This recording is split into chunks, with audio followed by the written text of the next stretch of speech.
Hello everyone, here's a brief tour of my 120 gallon setup. This is my fish only with live rock. I plan on getting corals here a little later, but right now it's just the fish only with live rock. Here I have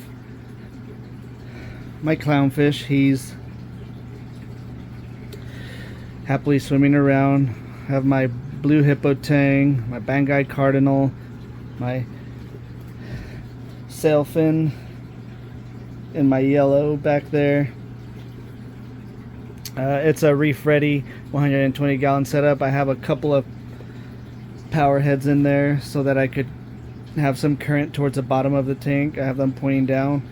I'm not an expert by any means, but if anybody has any advice, feel free to let me know if I need to be pointing those somewhere else. But I'm creating some surface agitation with the return pump that is currently in my sump. I have 3 Kissel lights. The 2 on the left are my older models. Here's my newer one, but I think 3 is overkill for the footprint that I have. But hey, just wanted to be sure. I wanted to avoid any kind of shadows or gaps. So yeah, these are usually have them at the lowest setting. I like to go back and forth between actinic blue and just to the whole daylight.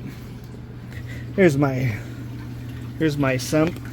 My biggest regret probably, well, it's not too much of a regret because what I have is working right now, but here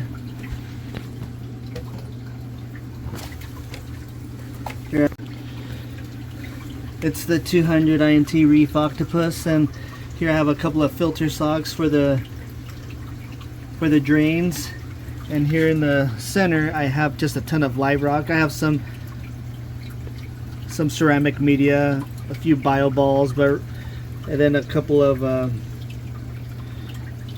just a couple of sponges in there to kind of, if there's any kind of runoff from here, they could get caught before they go to the return pump. I also have an auto top off system.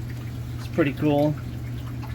My regret is that I don't have PVC. I have hoses going from the return and to the drain, but like I said, I just have a ton of salt creep, so it's not the best looking.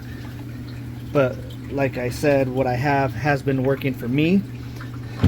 I could probably make it look a little more beautiful, a little better, but here's something that I do like.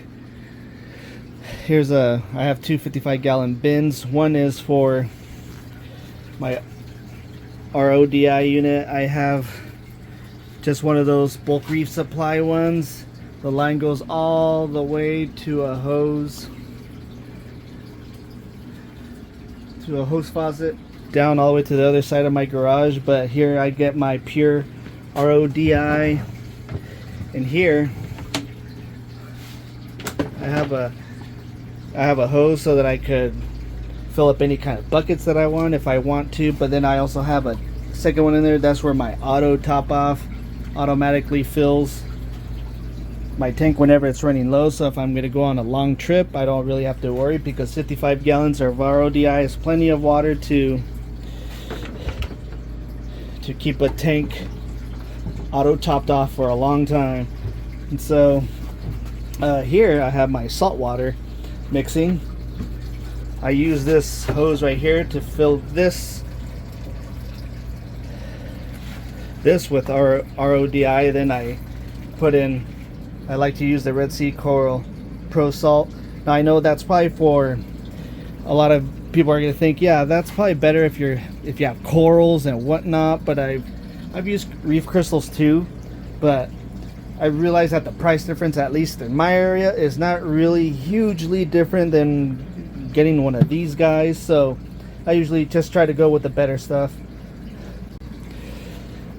Yeah, it's no big deal to spend a few more bucks just to get the good stuff versus just getting something a little more basic. But let me know what you all think. But here I have my salt water mixing. I have this pump here I have a heater and 2 pumps. The one at the bottom is constantly mixing the water at all times, and here I have a pump that's going into this filter sock, and I have that because, as many reefers and people who own saltwater know, that there's a lot of little bits of sand or dirt.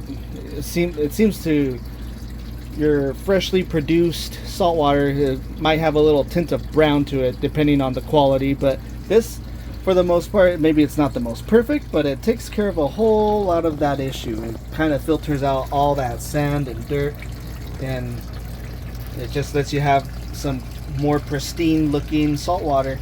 Here I have my little thermometer mix going around in there so that, yep, just to keep it nice and warm. It's at 70 right now. I just have a small heater in there, but it's usually pretty cold in my garage because it's winter right now.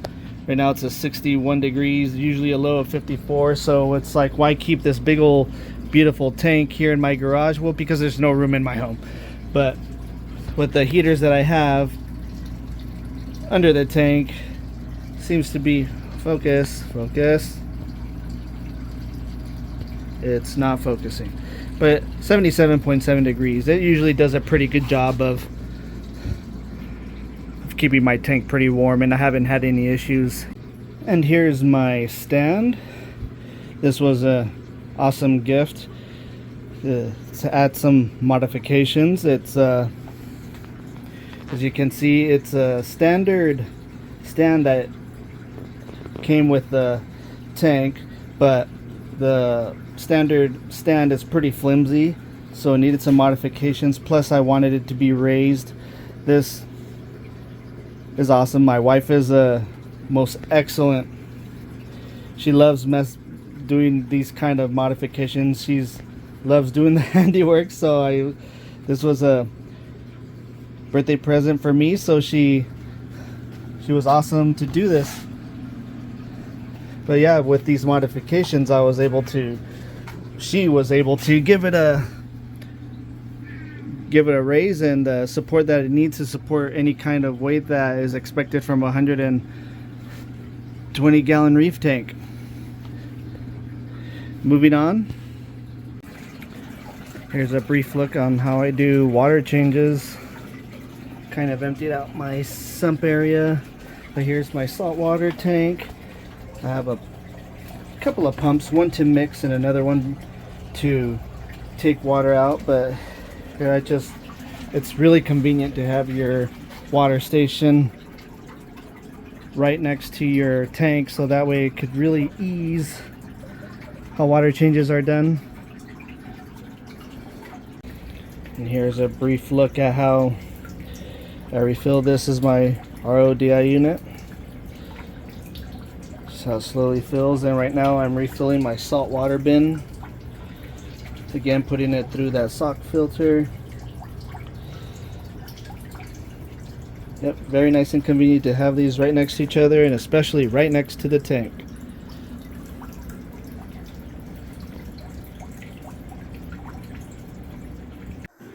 Well, that was a brief tour of my 120 gallon saltwater setup. I hope everyone enjoyed it. I hope to make more of these videos in the future as I get more tanks and livestock. Please comment, like, and subscribe if you like the video. I hope you all have a wonderful day.